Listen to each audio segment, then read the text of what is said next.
Hello दोस्तों, मैं गुलशन चौहान आज आपको जिम सेफ्टी रूल्स के बारे में बताने वाला हूं। यदि आप जिम जाते हो और आप ये गलती करते हो तो आपकी मसल्स बनने की बजाय आपकी जो इंजरी के जो चांसेस होंगे वो इंक्रीज हो जाते हैं। आज मैं ऐसे ही 10 रूल्स के बारे में बात करूंगा जो किसी बिगिनर या किसी एक एडवांस जिम के जो मेंबर होते हैं उनके लिए जरूरी होते हैं। पहला रूल्स जो होता है प्रॉपर वार्म अप का, मीन्स वार्म अप वर्कआउट जब आप शुरू करते हो तो उससे पहले आपको 10 से 15 मिनट अपनी बॉडी को वार्म करना चाहिए, मीन्स एक्सरसाइज या वार्म अप करना चाहिए, जिससे कि जो आपकी मसल्स है वो टोन अप हो जाए, मीन्स जो वर्कआउट के लिए रेडी हो जाए, जिससे कि आपको किसी भी तरह की मसल्स इंजरी के जो चांसेस होते हैं वो ना रहे। यदि आप प्रॉपर वर्कआउट करते हो तो जो आपकी मसल्स होती है, आपका ब्रेन होता है, वो एक्सरसाइज के लिए रेडी हो जाता है। जो और आपको हार्ट से रिलेटेड प्रॉब्लम हो या आपकी मसल से रिलेटेड प्रॉब्लम हो, उन दोनों से दूर हो जाते हो आप किसके थ्रू? प्रॉपर वार्म अप के थ्रू। इसके बाद जो नेक्स्ट आपका आता है correct form, means heavy weight से या ज्यादा वेट से आपको मसल नहीं बनती। यदि आपको हैवी वेट लगा रहे हो और आप ज्यादा वेट लगा रहे हो, उससे आपकी मसल नहीं बनती। आपको मसल बनानी है तो उसके लिए आपकी करेक्ट फॉर्म का होना ज्यादा जरूरी होता है। मींस आपकी जो एक्सरसाइज करते टाइम वेट से ज्यादा जरूरी होता है आपकी टेक्निक का सही होना, आपकी फॉर्म का सही होना, तो जाके जो मसल्स पर आपकी इंपैक्ट आता है और जो आपकी मसल्स होती है वो गेन करती है। यदि आप करेक्ट फॉर्म से एक्सरसाइज नहीं करते तो आपको इंजरी होने के जो चांसेस होते हैं वो ज्यादा बढ़ जाते हैं। इसके बाद आपका आता है प्रोग्रेसिव ओवरलोड। पहले हल्का वेट उठाना चाहिए, धीरे धीरे आपको क्या करना चाहिए? वेट को बढ़ाते रहना चाहिए।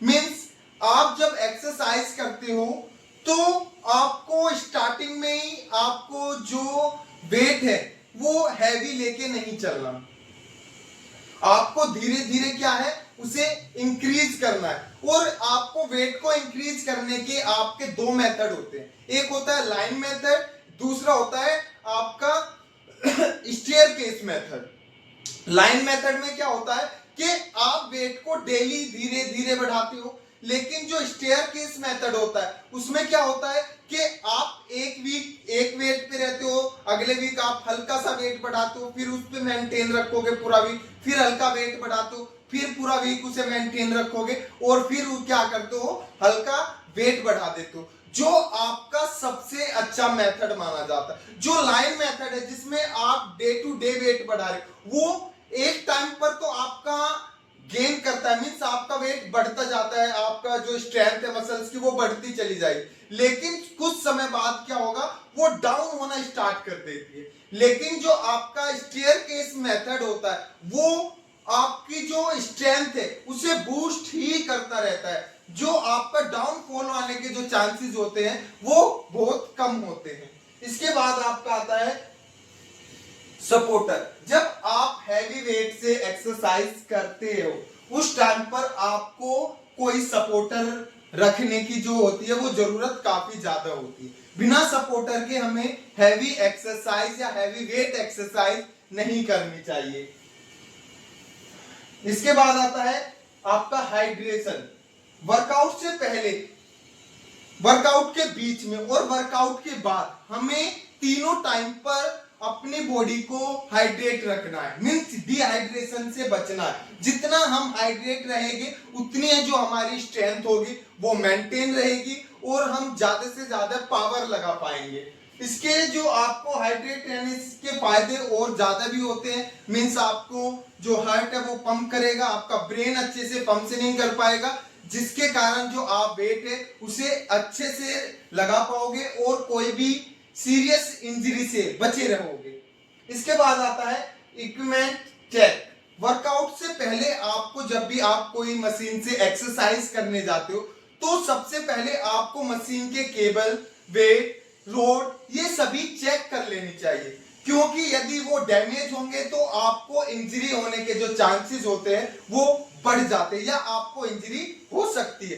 तो सबसे पहले आपको क्या जरूरत है, आपको प्रॉपर इक्विपमेंट को चेक कर लेना है कि कोई इक्विपमेंट डैमेज नहीं है, और यदि कोई इक्विपमेंट डैमेज हो तो आपको ट्रेनर को जाके इन्फॉर्म करना चाहिए कि इक्विपमेंट डैमेज है, इसे रिपेयर करा दीजिए। इसके बाद आपका आता है इसमें शूज। जिम मेंबर को ये सबसे ज्यादा ध्यान रखने वाली बात है कि जब भी आप एक्सरसाइज करने जाते हो तो आपके पास प्रॉपर स्पोर्ट्स शूज होने चाहिए। यदि आप फॉर्मल शूज या चप्पल का यूज करते हो तो आपको इंजरी होने के जो चांसेस होते हैं वो काफी बढ़ जाता है। आपके पैर पे डंबल गिर सकता है या कोई और भी इंजरी आपको हो सकती है। इसलिए जब भी आप जिम में जाते हो तो आपके पास प्रॉपर शूज होने जरूरी है।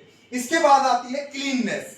क्लीननेस मीन्स वर्कआउट करने के बाद हमें अपनी मशीन को क्लीन करना चाहिए और जो वेट होता है उसे रीरैक करना चाहिए। जहां से हमने उठाया था उस वेट को क्या है उसी जगह पर हमें वापस जाके रखना है, जिससे जो हमारी जिम की जो क्लीननेस है वो मेंटेन रहे।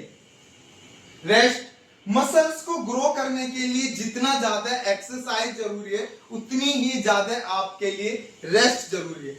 आपको रेस्ट या तो किसी सेट के बीच में जब आप एक्सरसाइज कर रहे होते हो तो आपको सेट के बीच में भी रेस्ट लेना है, और दूसरा एक्सरसाइज के बीच में भी आपको गैप लेना है। जितनी आप ज्यादा ओवर ट्रेन करोगे उतनी जो मसल्स के डैमेज होने के कारण होते हैं वो बढ़ते चले जाएंगे। तो आपको प्रॉपर रेस्ट जरूरी है, आपको एक्सरसाइज के बीच में रेस्ट जरूरी है और आपको दिन में भी रेस्ट जरूरी है, तो ही जाके जो आपकी मसल्स है वो गेन कर पाएगी। इसके बाद आता है आपका इमरजेंसी।